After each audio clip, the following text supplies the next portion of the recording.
आज हम ऐसी चोरी की कहानी देखेंगे जो जमीन पर नहीं बल्कि हवा में हुई है। और इस चोरी में चोरों के साथ इंटरपोल भी शामिल है और इसके पीछे इंटरपोल का क्या मकसद है ये आगे हम जानेंगे। तो मूवी की शुरुआत वेनिस शहर के एक बड़े ऑक्शन हाउस से होती है जहां कीमती चीजों की नीलामी थी और वहां चोरी करने के लिए साइरस नाम का एक शातिर चोर आया था और वो अपने साथ अपनी पूरी टीम को भी लेकर आया था। इस ऑक्शन पर FBI की नजर थी। हम वहाँ FBI एजेंट एबे को देखते हैं जो साइरस को देखते ही सबको उस पर नजर रखने के लिए बोलती है क्योंकि साइरस पहले ही एक चोरी के दौरान उसे चकमा दे चुका था। साइरस वहाँ एक पेंटिंग को 2 करोड़ में खरीद लेता है लेकिन उसके साथियों ने उस पेंटिंग को पहले ही ब्लैक मार्केट में बेच दिया था। उसके बाद वहाँ एक ऐसा मास्क आता है जिस पर 482 कैमरा लगे थे जो एक NFT बनाता था, मतलब डिजिटल आर्ट की तरह।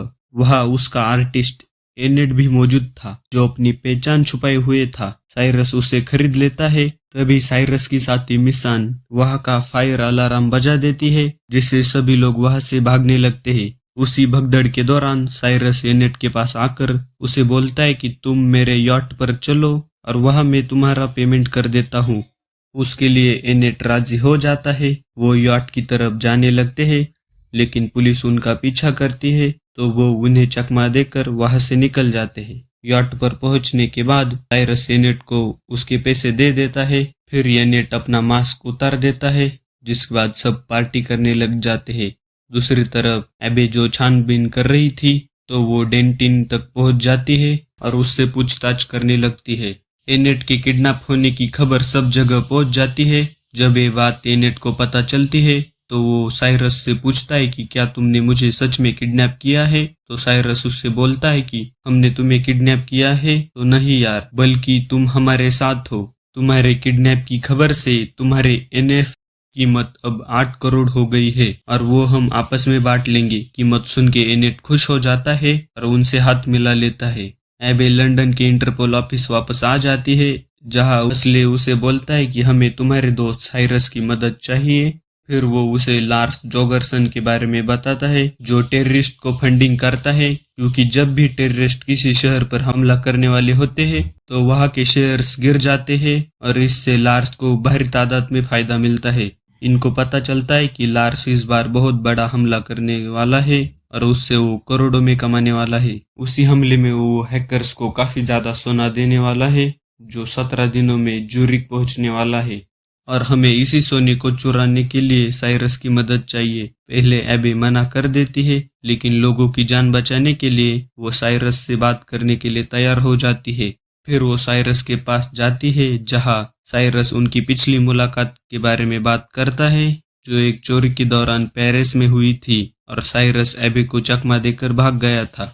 फिर एबे साइरस को सब बताती है जिसे सुनकर साइरस और उसकी टीम मिशन के लिए तैयार थे। साइरस उसे बोलता है कि चोरी के लिए तुम भी हमारे साथ होगी क्योंकि अगर चोरी के बीच हमें कुछ हो जाता है तो इंटरपोल को हमारी मदद करनी होगी। जिसके बाद एबे सबको पूरा प्लान बताती है कि सोना 17 दिन में बैंक से एक ट्रक के जरिए एयरपोर्ट तक जाएगा और वहां से एक पैसेंजर प्लेन से ज्यूरिख तक पहुंचेगा और इस काम को करने के लिए उन्हें सेम वैसा ही प्लेन लगने वाला था। मिसान प्लेन ढूंढने लग जाती है और उन्हें वैसा प्लेन मिल भी जाता है। फिर वो प्लेन के मालिक से मिलते हैं और उसे ब्लैकमेल करते हैं तो वो प्लेन देने के लिए राजी था।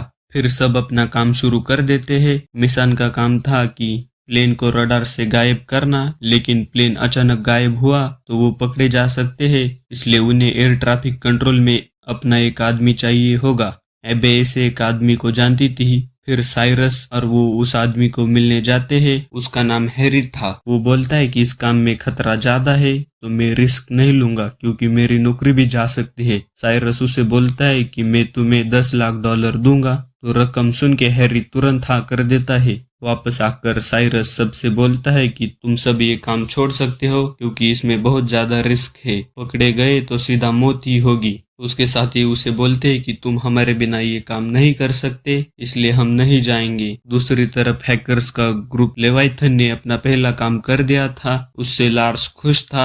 मिसान ने प्लेन को रडार से गायब करने वाला डिवाइस बना लिया था, लेकिन उसे प्लेन में ले जाना मुश्किल था। एबे बोलते कि हम इसके पार्ट अलग करके ले जाएंगे और प्लेन में जाकर जोड़ देंगे। तो मिसान सबको एक एक पार्ट दे देती है। चोरी के दिन सब प्लान के मुताबिक प्लेन में आ जाते हैं, जहां लार्स ने भी अपने 5 आदमी भेजे थे। सबके आने के बाद साइरस को पता चलता है कि ल्यूक अभी तक नहीं आया, तो वो उसे कॉल करता है। ल्यूक आने से मना कर देता है क्योंकि उसे डर लग रहा था, तो उसका काम अब इनको ही करना था। दोनों ही प्लेन हवा में टेक ऑफ कर लेते हैं। मिसान और मैग्नस अपने पार्ट बाथरूम में रख देते हैं। फिर एबे उन पार्ट्स को लेकर बिजनेस क्लास बाथरूम में ले जाकर उन्हें जोड़ देती है और उस डिवाइस को लगाने के दौरान प्लेन को झटका लगता है, जिससे डिवाइस नीचे गिर जाता है। फिर एबे अपनी मदद के लिए साइरस को बुलाती है। लार्स के आदमी को कुछ गड़बड़ लगती है तो वो चेक करने के लिए आता है, तो एबे ऐसा रिएक्ट करती है जिससे उसे लगे कि वहाँ कुछ और ही चल रहा है। फिर वो डिवाइस लगाकर बाहर आ जाते हैं। कैमेला अपना प्लेन इस प्लेन के पास लेकर आती है। इससे रडार पर 2 प्लेन दिखते हैं, जिसे हैरी की साथी देखती है। तो हैरी उसे बोलता है कि ये टेक्निकल ग्लिच के वजह से हो रहा है। हैरी उसे अपनी बातों में उलझा के रखता है। तभी डिवाइस ऑन हो जाता है और एक प्लेन गायब हो जाता है। उसे देखकर हैरी के साथी को भी यकीन हो जाता है कि ये ग्लिच था। फिर हैरी पायलट को फोन करके बताता है कि आगे ज्यूरिक का मौसम खराब है, तो आप पास वाले एयरपोर्ट पर लैंड करें। तो पायलट मान जाता है और अपनी दिशा बदल देता है। उसके जगह पर कैमेला एक ड्रोन ज्यूरिक की तरफ भेजती है। फिर मैग्नस अपना काम शुरू कर देता है। लार्स के आदमियों को शक होता है, तो वो अपनी गन लेके सोने के लॉकर की तरफ जाने लगते हैं। तो साइरस और एबे उन्हें रोकने की कोशिश करती है, लेकिन लार्स के दूसरे आदमी उन्हें पकड़ लेते हैं। उसी दौरान प्लेन एयरपोर्ट पर लैंड हो जाता है। फिर लार्स के आदमी सोना चेक करते हैं, तो सोना वहीं पर था। फिर कैमेला भी अपना प्लेन वहां लेकर आ जाती है। उस प्लेन को देखकर लार्स का आदमी बोलता है कि अब हम सारा सोना इस प्लेन में ले जाएंगे। उस पर कैमेला बोलती है कि ये प्लेन इतना बोझ नहीं संभाल पाएगा, लेकिन वो इसकी बात नहीं मानते और सारा सोना प्लेन में लोड कर देते हैं और टेक ऑफ कर देते हैं। ये बात इंटरपोल को पता चल जाती है। कैमेला जानबूझकर प्लेन को टेढ़ा कर रही थी। कैमेला उन्हें बताती है कि सोने की वजह से प्लेन का बैलेंस बिगड़ रहा है, लेकिन वो ऐसा प्लेन के ऊपर लगाई हुई परत को निकालने के लिए कर रही थी ताकि प्लेन रडार पर दिख सके। प्लेन रडार पर दिख जाता है। हसले उस प्लेन को गिराने का ऑर्डर देता है। उसे पता था कि इसमें एबे भी होगी, तभी भी वो ऐसा निर्णय लेता है और बोलता है कि वो एक आतंकवादी प्लेन है, उसे मारना ही होगा। नेटो के फाइटर प्लेन आ जाते हैं और कैमेला को जवाब देने के लिए बोलते हैं, लेकिन लार्स का आदमी बोलता है कि तुम कुछ नहीं बोलोगी। जिसके बाद कैमेला प्लेन के नीचे लगे हुए एलईडी स्क्रीन की मदद से फाइटर प्लेन्स को बताती है कि प्लेन में सिविलियंस है, तो फाइटर प्लेन वापस लौट जाते हैं। प्लेन में साइरस और एबे गुंडों पर हमला कर देती है। कैमेला भी तीसरे गुंडे पर हमला कर देती है, लेकिन उसी दौरान कैमेला का हाथ फ्रैक्चर हो जाता है और वो ठीक तरह से प्लेन नहीं उड़ा पा रही थी। जिसके बाद साइरस और एबे जैसे तैसे प्लेन को लार्स के प्रॉपर्टी पर लैंड करते हैं, जहां लार्स के आदमी उन्हें घेर लेते हैं। लार्स को पता चलता है कि इनमें से एक इंटरपोल से है, तो ये सुनकर लवाइथन के हैकर लार्स को बोलती है कि इस काम में इंटरपोल का हाथ है, तो हमारे बीच कोई सौदा नहीं होगा। इस पर गुस्सा होकर लार्स उसे मार देता है। लार्स इन्हें पूछता है कि तुम में से कौन इंटरपोल का एजेंट है, तो एबे की जान बचाने के लिए साइरस आगे आ जाता है। लार्स उसे मारने वाला होता है, तभी वहां पुलिस आ जाती है। तो लार्स पुलिस को बताता है कि ये चोर है और मेरी प्रॉपर्टी में घुस गए हैं। तो मिसान प्लेन पर लगे हुए कैमरा की मदद से थोड़ी देर पहले वाली रिकॉर्डिंग ऑन करती है, जिसमें लार्स ने हैकर को मारा था। उसके बाद पुलिस लार्स को अरेस्ट कर लेती है। उसके बाद एबी को पता चलता है कि वो प्लेन में मौजूद होने के बाद भी हसले ने प्लेन पर हमला करने की कोशिश की थी। तो इससे गुस्सा होकर वो हसले को एक मुक्का मार देती है और नौकरी छोड़ देती है और साइरस के टीम में आ जाती है।